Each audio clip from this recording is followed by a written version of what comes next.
I think biographically you already understood that, he's Egyptian and he's studied at Cairo, etc. He becomes involved in the Muslim Brotherhood. He graduates from Al-Azhar University. When there are reforms in Al-Azhar University, the 1961 reforms, by the way, the very, very significant reforms that are introduced over there that introduce secular learning in Al-Azhar University. In the 60s and 70s, he becomes a very prominent voice, but he advocates moderation in Islam, okay? Also, you already know that he founded the College of Sharia and Islamic Studies and so on and so forth, and his works, etc. You get the whole sort of picture here. He's issued a fatwa supporting resistance against US occupation in Iraq, Israeli occupation of Palestinian territories, which drew controversy because he also supported suicide bombing in the context of Israel. And he supported the Arab Springs in Egypt, etc. And we already know this, global influence is massive, mainly because also of Al Jazeera. Because he was on Al Jazeera, everybody used to watch Al Jazeera, right? And everybody still does. Now, the first argument he makes is in opposition to the idea that democracy is kufr. He says people around the world call for democracy. Countless multitudes have struggled for it. People have sacrificed their lives for it in the East and the West. And hundreds of thousands of people have laid down their lives for democracy. And yet our ulama are constantly saying that democracy is kufr, democracy is taghut, democracy is shirk, democracy is that, etc. He says all of these people are wrong. The essence of democracy is that people choose who rules over them, who manages their affairs. This is the essence of democracy. And that is not against Islam at all. That is precisely within the framework of Islam. He says, quote, practical approaches like elections, referendums, majority rule, multi-party systems, the right of the minority to express its opposition, the freedom of the press, the independence of the judiciary, all of these things are absolutely just, fair, and they're good for society. Because what they do is they ensure that whoever rules actually represents the people. From an Islamic point of view, voting is the equivalent of legal testimony for a candidate's ability. It's like somebody saying, yes, I give testimony that this is a good guy, or good person, I like him, and he can be a good ruler, etc. So democracy is very good. In fact, if you look at the Quran, he says, this is what the Quran is also all about. This is what the struggle is all about. It's against the pharaohs. It's against Haman. It is against Korah. Who are these people? The pharaoh, of course, you know who the pharaoh is. The pharaoh is somebody who thought he was a divine ruler. That's very explicitly mentioned in the Quran, that his sin is that he considers himself to be divine. Who is Haman? Haman was the priest. He says, like any upstart politician, they don't claim themselves to be divine, but they're all manipulating the public constantly, etc., and so on. And then there's Korah, which is the exploiters, like the capitalists and feudal lords, etc., who take away the wealth of the people. He says all of these three things have been fought by the Abrahamic religions and are mentioned explicitly in the Quran, and the struggle is against these three trends, where you have a government that usurps, takes power, and oppresses people and exploits them. That's what the whole struggle of Islam was against, oppression and exploitation. So he says, whoever contemplates the essence of democracy finds that it accords with the essence of Islam. Islam rejects the idea that people be led in prayer by someone they do not accept and indeed despise. You cannot be led in prayer by somebody like that. How can you be led for everything in government, etc.? You can't. And in that time, of course, the Khalifa is the person who led the prayer and so on as well. This I love. This is a beautiful quotation. I might not like him very much, but God, what a lovely quotation. Wisdom is the lost property of the believer. Wow. Beautiful quotation, right? You need to gain wisdom. You need to gain knowledge.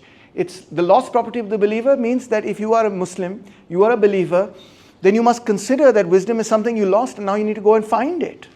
Right? Beautiful saying. He says the ruler, as viewed by Islam, is the representative of the community and thus its employee.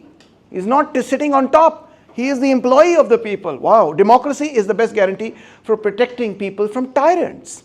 We ought to adopt the procedures of democracy, its mechanisms and its guarantees as they suit us, retaining the right to make alterations and modifications. हम कुछ चीजें change जरूर करेंगे.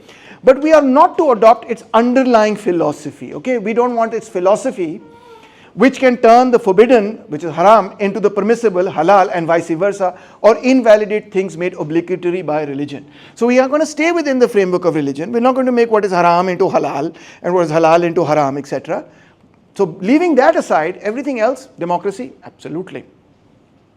Faith alone is not up for a vote. Okay, that you cannot vote on. There are things that do not belong to the realm of voting, he says, quote, there is no scope for voting concerning the absolute certainties of the Sharia, the fundamentals of the faith, and in matters of necessary religious knowledge. There can be voting only on matters of human judgment. There are core fundamentals of the faith that cannot be challenged.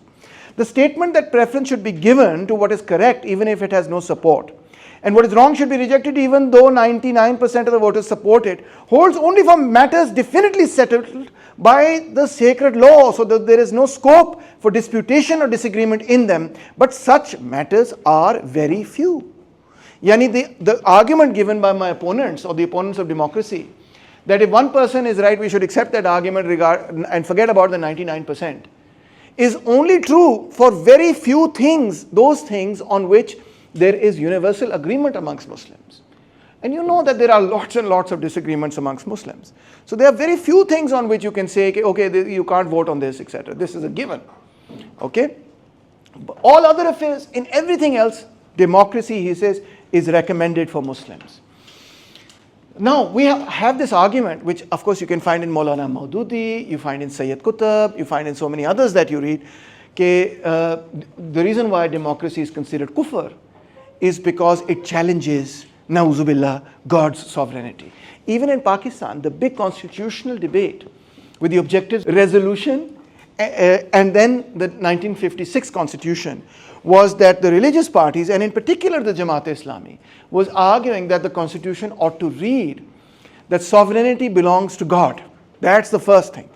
Whereas all democratic constitutions in the world always say sovereignty belongs to the people.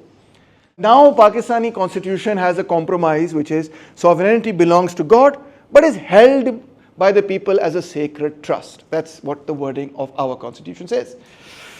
You can see the compromise sort of trying to be reached here. But he says, he attacks this argument that, when you say sovereignty belongs to God versus sovereignty belongs to people, he says you're making a mess out of the whole thing. Why?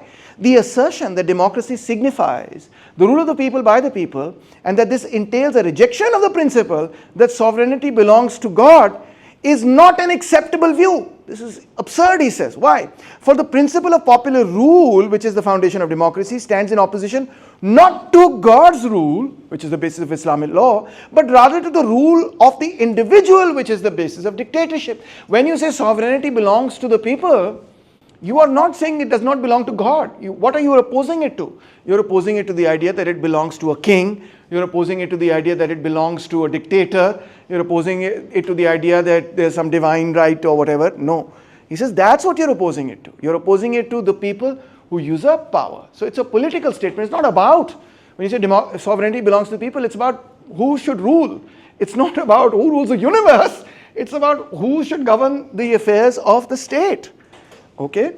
So all they mean by democracy is that the people elect their rulers as they please, that they hold them accountable for their actions, that they refuse their orders when these violate the nation's constitution. That's what democracy means. The call for democracy does not then entail the rule by the people as a substitute for God's rule. That's totally ridiculous. For there is no contradiction between the two. To say that rule belongs to the people does not in any way contradict the idea of sovereignty of the universe belonging to God. Okay, it just means that sovereignty should belong to the elected representatives of the people and not to any dictator. That's all it means.